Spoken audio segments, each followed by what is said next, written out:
वावरात घुंगऱ्या पेरेल थोडासा पातळ झाला. घुंगऱ्या पातळ झाल्यावर वावरात शेंगदाण्याचं बी लावायचं काम चालू होतं. माझं शेंगदाण्याचं बी लावून झाल्यावर डबा रिकामा झाला. माझी पोरगी बांधावर बसली आणि तिची आई शेंगदाण्याचं बी लावित होती. घुंगऱ्याचं बी लावून झाल्यावर मी आपली मोटर डळून दिली. घुंगऱ्याला पाणी भरायला थोडं पाणी कमी घेतलं. पाहता पाहता घुंगऱ्याचे 2-4 वाफे भरून झाले. मी कुठं तुमच्या रिकामा नादी लागत बसलो. मी चाललो पाणी पाहायला. पाणी काय पूर्ण वाफ्यात पोहोचेल नव्हतं. शेवटचा वाफा भरून झाल्यावर मी इकडून बारा बंद केलं आणि टाकीजवळचं बारा चालू केलं. राम राम मंडळी, आपल्या नवीन ब्लॉग मध्ये तुमचं सर्वांचं स्वागत आहे. तर मित्रांनो, झालं असं तुम्ही मला म्हणाल इकडचं बारा बंद करून तिकडून कावर पाणी चालू केलंय. बर का भावानो, भानगड अशी आहे त्या बारातून पाणी इकडून तुंबत चालत आहे म्हणून मी इकडून पाणी लावलं. मी तिकडं वाफ्याकडे नजर मारली. मी म्हणलं पाणी बारावर पोहोचल. टपक्यान पावडा उचललं बारा देऊन टाकलं. पोरगी मला म्हणे बंगल्याच्या वरच्या टाकीत पाणी भरून घ्या. जेव्हा माझा सगळा अख्खा घुंगरा भरून झाल्यावर बंगल्याच्या टाकीवरती पाणी लावून दिलं. बंगल्याच्या टाकीवर पाणी लावलं नाही तर लगेच कुठं टाकी भरून गेली. मला मोटर बंद करायची होती. मिरच्यांना ड्रीप करेल होतं पाणी, तिकडे वळून दिलं. मग काय मी निघालो आपला तडातडा विहिरीकडे.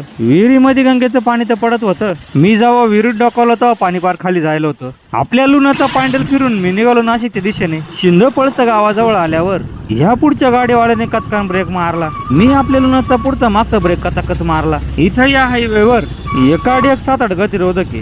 जेव्हा मी आपल्या लुणाचा पांडल दणक्यावर फिरवला, इथल्या गतिरोधकावर गाडी आपली दणक्यान उडाली. इथलं हे गतिरोधक डोंगरासारखं बनवलंय. मी ज्या गतिरोधक जवळ आलोय ते ठिकाण कोणतं आहे कमेंट बॉक्स मध्ये नक्की सांगा. व्हिडिओ लाईक करा, शेअर करा.